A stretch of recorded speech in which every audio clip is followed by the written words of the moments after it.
Hi everyone, good morning, good afternoon, or good evening. By the way, my name is Marian, and today we'll be featuring and talking to one of our amazing virtual assistants here at Remote Philippines Jobs. So let's learn more about her story, her journey, or her experiences here in the company. So please welcome Miss MJ. Hi Miss MJ, good afternoon. How are you Hi, Miss doing? Marian. Thank you. I'm okay. Ayun, I really love the energy. So before we start with the questioning, Miss, can you please introduce yourself first to our viewers? All right. So, good afternoon. I'm MJ. So, I am a virtual assistant here now at here. And actually, my past experience is more on a corporate setting.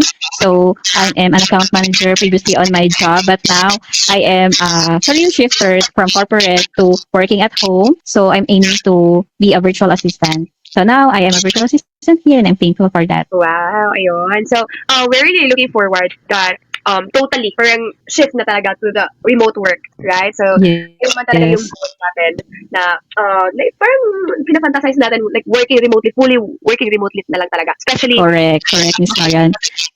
ewan ko na lang talaga. Ayun. Yes, So, correct. I think that's every mom is wishing for, no, to work at home. oh yeah, so you're already a mom din pala, Miss. Yes, Miss Marian. Mm-mm. I see, I So I see. have a one daughter actually. I get it. And yun talaga, sobrang parang sarap sa feeling na kasama mo lang yung anak mo while doing work. Right? Correct. Like, parang growing up, nakikita mo siya habang Correct, lumalaki. Miss Marian. That is very correct. And actually, of course, sa traffic then, and then the hassle of going to work, no. Lalo na I live in Cavite and then my previous work is in Makati on site. So the travel is very hassle for me. It's about taking 2 to 3 hours. Wow. Grabe. So, it really, like, time consuming. Really time Correct. consuming. Sobrang And it's very nakaka-stress. Wala ka, tiring. hindi ka pa nakaabot sa trabaho mo. Pagod ka na. Pagod ka na. Totoo. I've been there. At mabuti na lang talaga na nakahanap ng work from home setup. So that's why I'm Correct. really, really grateful for this job.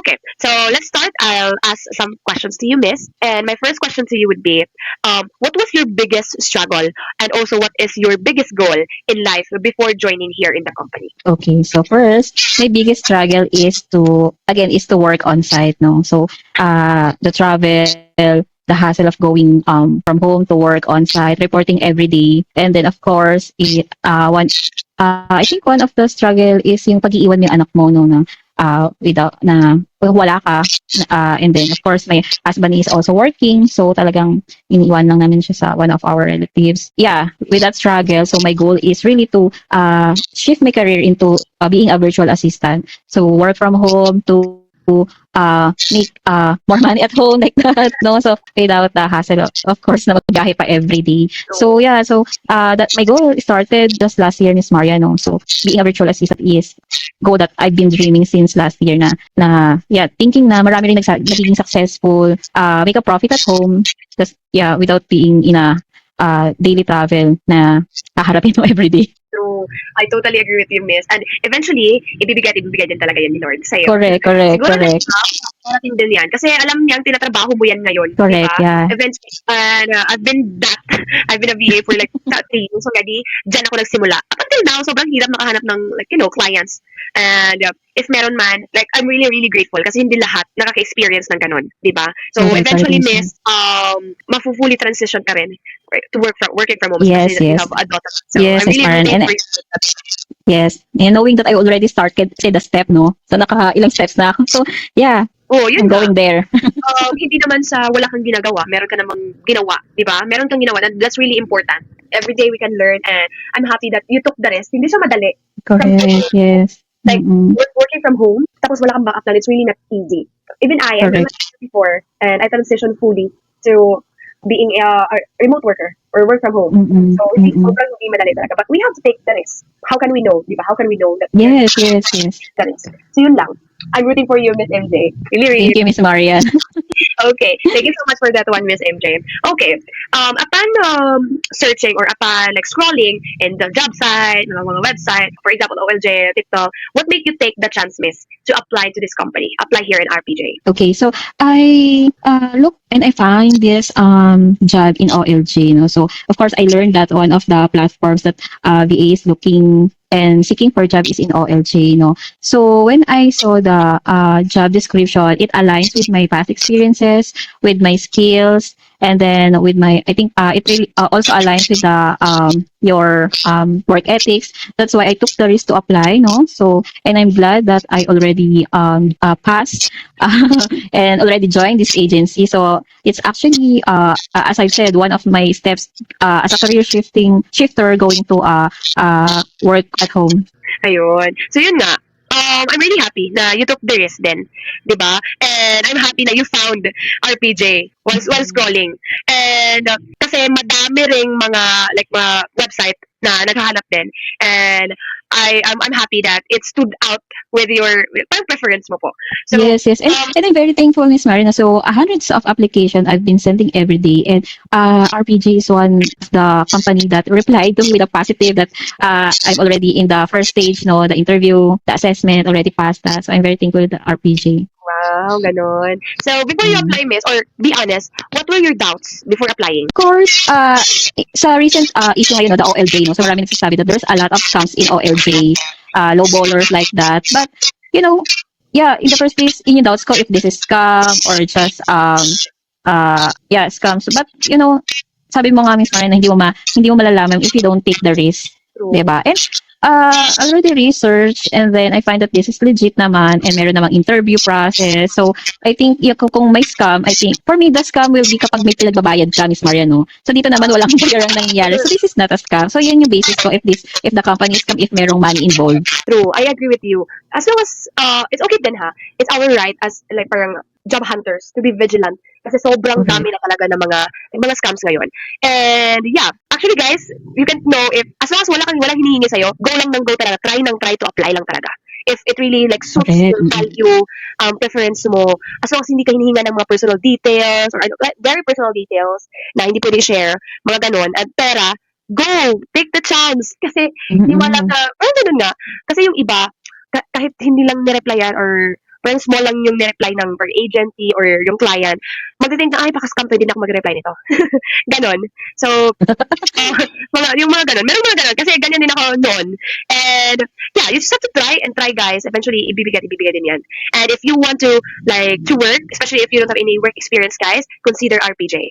I would really say, Yes. really consider RPJ. As, it's up to you if it's for your just training ground or for you to gain skills. But we're really, like, happy if you have the same mindset as we do, like, for long term talaga. We're really, really happy with that one. Okay, thank you so much for that one, Miss MJ.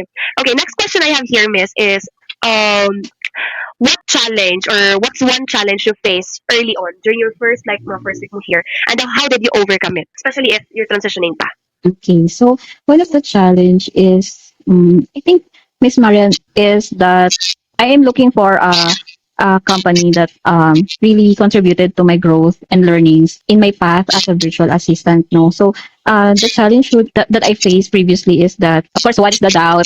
Kahit na nag-i-start na ako, pero I know this is legit, but you know the process is, of course, in my first yung task na nabigay sa akin.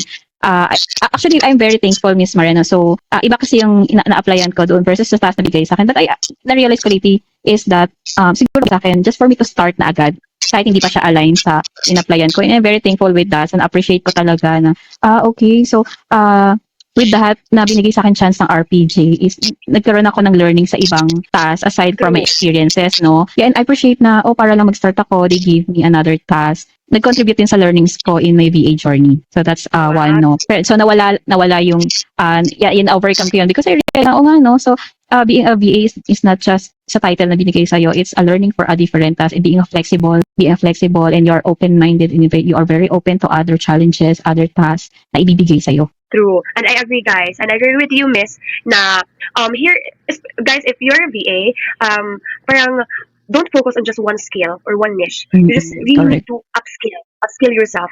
Kasi hindi, like, for example, if you're working, literally, hindi lang isang skills ang hanapin sa'yo. And eventually, here at RPG, guys, parang bibigyan ka rin talaga ng mga new skills, new learnings na for you to improve. Ganon. Kasi I do believe talaga here in the industry, lugi ka kapag isa lang yung focus mo. Parang ganon. Correct, Dapat correct. alam mo talaga lahat. Or kahit may idea ka talaga, meron kang skills sa ganon. Kasi if you will not upskill yourself, you're just focus on one, parang hindi ka mag-grow here in the industry. Although, not parang jack of all trades, parang ganon. Parang knows all, but hindi talaga sobrang focus. Ano yung, parang may quotes ng ganon. Nalimutan ko na. Just to be flexible talaga, no? Just Just to being be flexible flexible, lang Miss talaga. Marian. And parang dedicated ka lang talaga na to learn more. Kasi eventually, guys, para sa atin lang din naman Correct. yung mga skills na ganun. Although we're helping the company, and that company also is helping us to grow more. So, di ba? And Parang win-win actually, situation. it's a chance na it's a chance, Miss Marian, na baka ma-discover mo na doon ka pala magaling, 'di ba? It's additional Yes. skills and learnings. True. I agree with you. Kasi even I, Miss MJ, I really don't have any experience, interviewing a VA, something like that. But then, yourself. And I know, Miss MJ, you're working with that one. I know you have a lot of skills from corporate. Being an account manager, it's really a lot, right? Let's just work on. Really, really rooting for you, Miss. Okay. Next question I have here, Miss, is, or in your experience, I know it's not a lot of experience, but so far mo sa company na to. Okay. So first is the hiring process, Miss Marian. Very direct, very easy to understand, and very honest, and mabilis yung response now. So alam mo agad if you are aligned with that job. So yeah, that's the first na nagustuhan ko. And then second is that na-appreciate ko, as I've said, that they already gave me a task kahit na wala pang open position with the. Yeah, for sure, guys. Marami pa talaga yan. For sure, Miss MJ, you will you're only 1 month here, right? For sure, you're going to experience what we really experience. If you're about to see Correct. other testimonials with other VAs, parang ang hirap pakawala ng RPG. Eventually, you'll get there. Ganon, you'll get there. We've been Correct, there. Miss Marian. Alam na, tatabuhin mo lang talaga. Maabot natin yung mga goals natin, right? Correct. And in regards with your sinabi mo kanina, the people here are good. Paano mo ma-describe yung work environment dito? Okay, the work environment is very healthy, Miss Moreno. Everyone is very helpful, no? May itatanong ako and they already response immediately with details, of course. And yung process din, when you're given a task, very complete yung instruction, how you do it. So very minimal lang yung aaralin mo and you already get what your boss wants you to do. So yeah, very helpful yung mga. So, you're just 1 month here, Miss, but you experienced that very peaceful work environment. At you know what? It's really important to have a really amazing work environment kasi sobrang stressful if yung work environment natin hindi healthy. Ganon. Yes. Kung meron man silang hitan, pataas talaga. And eventually, as VAs, hindi, nag-response din talaga agad. Nag-response din talaga. It's because our bosses, sobrang, easy to reach out din. So, siguro, parang na-habit na lang ng mga VAs na parang wala kaming karapatan na hindi mag-reply. Kasi yung boss na namin, nagre-reply agad-agad. So, parang ganon. Parang inherit na siya. Ano ba sinuportahan, Miss, ng company? Especially mula from training hanggang ngayon. Okay, so as I've said na, Miss Moreno, so the company really provided me some of the materials that I have to study for me to learn the task, no? So I think that's one of the best traits of the company, no? Kasi syempre ako ng ibang reviews with the other companies and minsan sinasabi lang sa kanila, but no materials na binibigay, no? So here in RPJ, I'm very thankful na merong materials na pinaprovide that you just have to read and study and then alam mo na kung ano yung task na ibinigay sa'yo, diba? So that's as a career shifter and as a newbie in VA, so very helpful sa amin yun. True, I agree. It's really important, guys, na kung anong ibinigay nila na task sa'yo, parang merong SOPs, ganon.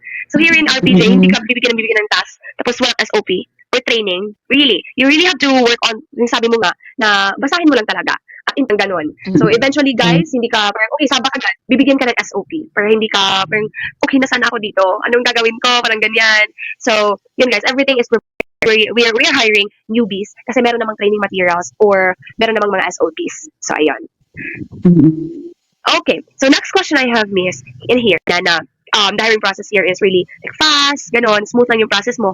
But, do you have any tips applicants who want to pass the hiring process? Okay. So, I think tips is you just have to review the job description that if it of course the job descriptions and RPJ already given some of the details na you just have to review and then yun lang naman din ang itatanong sa'yo.